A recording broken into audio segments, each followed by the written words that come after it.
క్రైస్తవుడి లోకంలో ఐశ్వర్యాన్ని చూచి బ్రతకడం, అంతస్తులు చూచి బ్రతకడం, పదవుల కోసం బ్రతకడం, సొంత ప్రయోజనాల కోసం బ్రతకడం. యేసు వైపు చూచిన వాడు యేసు ప్రేమను పంచటం కోసం బ్రతుకుతాడు. చాలా మంది మనసు మానవ సంబంధాల మీద అమితమైన ప్రేమను పెంచుకుని, తల్లిదండ్రులైతే పిల్లలే సర్వస్వం అని బ్రతుకుతారు, భార్య భర్త సర్వస్వం అని అనుకుంటది.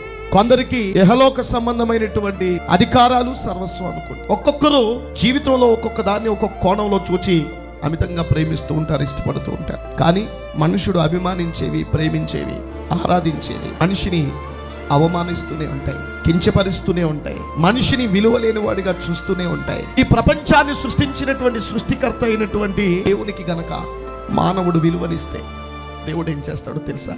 ఈ మట్టి మనిషిని మహిమ గల తన రూపమునకు మార్చుకుని తన సింహాసనము చెంతన కూర్చుండబెట్టుకుంటాడు. అంతటి మహనీయుడు నేను ప్రకటించే దేవుడు.